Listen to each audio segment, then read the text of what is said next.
Amigos míos, y una organización no gubernamental muy importante en el occidente del mundo, que es la Human Rights Foundation, además creada por venezolanos, por Thor Harbordsen, fue presidente de la CANTV, fue Thor Harbordsen previo a Hugo Chávez en el gobierno, ha dado unas declaraciones muy importantes, ha lanzado un informe muy importante sobre lo que está pasando en Venezuela, y tenemos hoy a Roberto González, a quien saludamos, le damos la bienvenida e inmediatamente nos vamos con la pregunta inicial. ¿Qué los llevó a ustedes, Roberto, a realizar este nombramiento? Y más allá del pronunciamiento como organización, ¿qué se puede hacer desde la Human Rights Foundation al respecto de este informe que ustedes han lanzado a la opinión pública? A ver, nosotros nos pronunciamos en este caso, en la Human Rights Foundation nos dedicamos a trabajar en el tema de derechos humanos en autoritarismos competitivos o en autoritarismos completos. Y lamentablemente Venezuela actualmente está en la frontera entre ser un autoritarismo competitivo y ser un autoritarismo completo, es decir, una dictadura, un poco parecido a lo que está atravesando Cuba en este momento. Venezuela es el país de las Américas que en los últimos 10 años ha erosionado de mayor forma su sistema democrático, 10 o 15 años.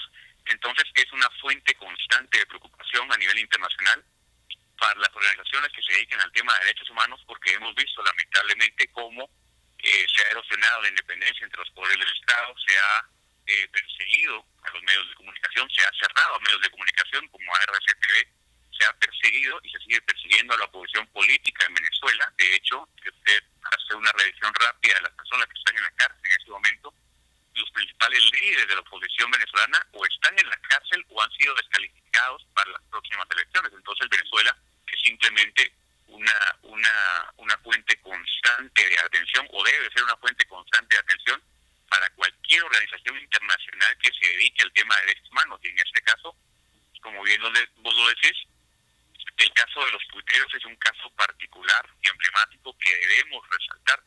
Es simplemente atroz que actualmente se develen investigaciones en las cuales existe colusión entre la Comisión Nacional de Telecomunicaciones y el SEBIN, proveyendo informes de inteligencia que han llevado a la captura, al arresto arbitrario y al procesamiento de 8 personas cuya única actividad era criticar al gobierno de Nicolás Maduro en Twitter. ¿Cuál es el problema de esto?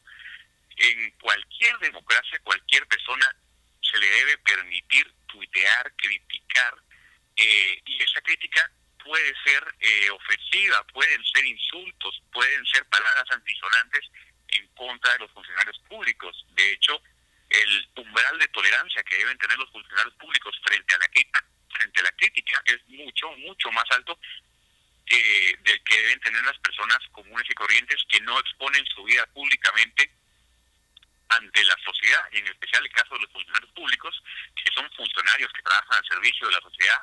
La población debe tener la capacidad de criticarlos y señalarlos de manera abierta, si no estaríamos bajo un régimen monárquico, ¿no? Absoluto. Señor González, dentro de ese manifiesto hablan justamente de esa colaboración o complicidad entre lo que es la Comisión de Telecomunicaciones y el SEBIN, que es el Servicio de Inteligencia, de alguna manera para evaluar el comportamiento de ciertos tuiteros y, por supuesto, tuiteros que están en contra del gobierno de Maduro. Estamos hablando entonces de espionaje interno a quienes simplemente disienten del gobierno. Por la evidencia que hemos visto, sí, no sé hasta qué escala podrá llegar el nivel de inteligencia de los servicios de inteligencia venezolanos, pero nos queda claro que efectivamente esa es la punta del iceberg, ¿no?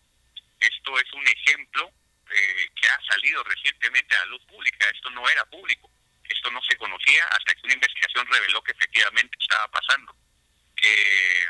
Por ejemplo, hay otro ejemplo que te puedo dar, y es que en el programa de Diosdado Cabello, con el Mazo Dando, a veces el presidente de la Asamblea Nacional presenta información que nadie más tiene, o videos, o escuchas, o fotografías que en teoría son enviados a él a través de algún informante, ¿no? Un patriota cooperante, correcto. ¿Quién sabe quién es el patriota cooperante, no? Pero El hecho es que en su programa semanal Diosdado Cabello presenta muchas veces evidencia que nadie maneja, que no nos sorprendería que proviera del Servicio de Inteligencia venezolano, y es lamentable y lo debemos condenar, pero retomando el caso de los tuiteros, aquí sí tenemos evidencia de que había colusión entre una institución que no se debería dedicar a hacer informes de inteligencia y el SEBIN, que ha sido de alguna forma el brazo represor del gobierno venezolano, y el resultado de esto son 8 personas arrestadas de manera arbitraria, simple y sencillamente por criticar al régimen venezolano.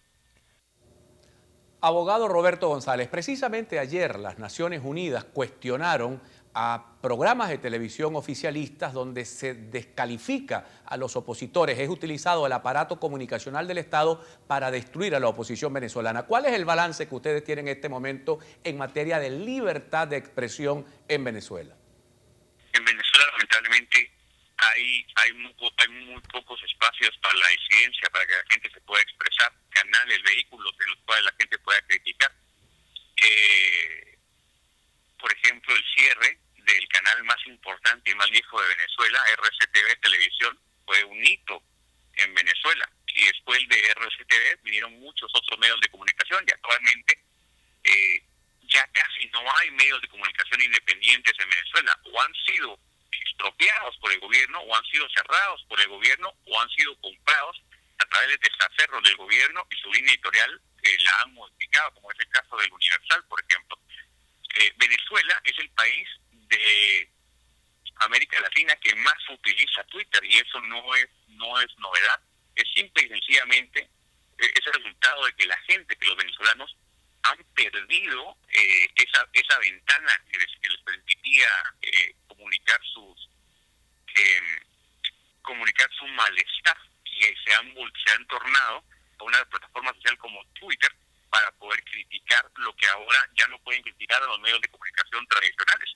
El ejemplo del programa de Diosdado Cabello es simplemente un ejemplo de la plétora de medios de comunicación que ahora pertenecen al gobierno. Si cuenta usted los canales del Estado en Venezuela, creo que están aproximadamente alrededor de 13 o 14. Y encima de eso, los pocos canales que no se dedican a criticar al gobierno, que se dedican simplemente a pasar novelas o programas de entretenimiento, están obligados a transmitir las cadenas oficiales que pueden durar horas y horas y horas y horas. Es decir, el aparato comunicacional del gobierno es gigantesco y lamentablemente los venezolanos tienen pocas opciones para poder, pocas opciones en televisión distintas a las que les presenta el gobierno. Hablando justamente de ese aparato comunicacional, no es solamente la hegemonía comunicacional que ha arropado a los medios tradicionales, también se habla en este informe de presunta intervención dentro de las redes sociales, quizás el único método de escape que tiene la oposición para dar a conocer su punto de vista o cualquier situación que se está generando en el país. Podríamos estar hablando de un tema quizás en un futuro muy cercano, no, de la autocensura en lo que es la disidencia venezolana. ¿Esto pondría en la misma palestra a Venezuela que a Cuba? Está un poco lejos de eso, está un poco lejos de ser Cuba.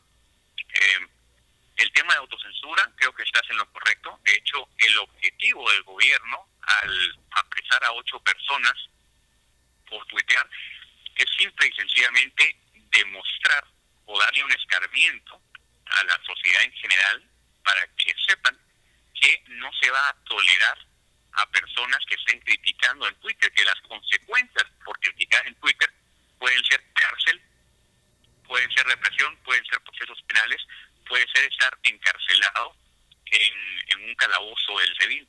Es claramente una declaración de parte del gobierno diciendo a la gente que eso no va a ser tolerado y que es mejor que dejen de hacer lo que están haciendo, que es criticar y exponer violaciones a derechos humanos de parte del gobierno. En relación a Cuba, podemos decir que Venezuela está bastante lejos de Cuba. En Cuba ni siquiera Internet, muy pocas personas tienen acceso a Internet y a Twitter. O sea, no hay una plataforma social, por ejemplo, que les permita a los cubanos constantemente criticar al gobierno cubano. Y por ejemplo en Cuba ya los partidos políticos de oposición ni siquiera existen porque han sido ilegalizados. Y en Cuba, por ejemplo, en base a la Constitución, por cierto, en Cuba ningún medio de comunicación puede ser de objeto de propiedad privada.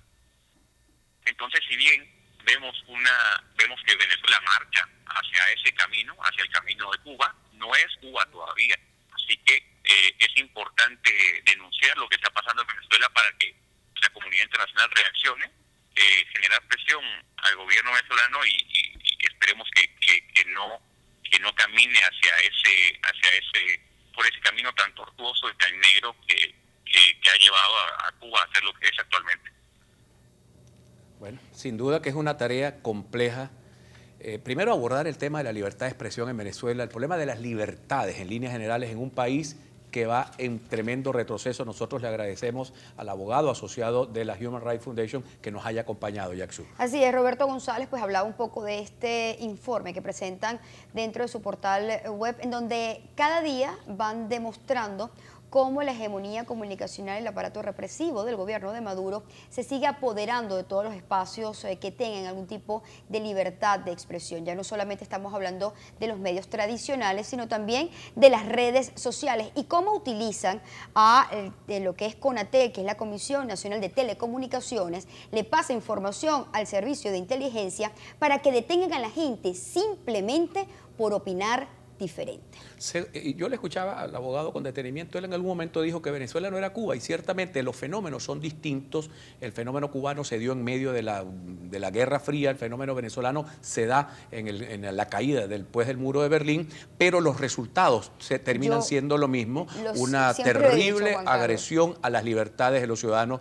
En ambos países los resultados han sido similares. Quizás la génesis no ha sido la misma, sí, pero los resultados y lo que están viviendo los pueblos son muy parecidos. Orígenes distintos, caminos probablemente no similares, pero resultados absolutamente iguales. Vamos a la pausa, mis queridos amigos. Regresamos en un momento con todos ustedes.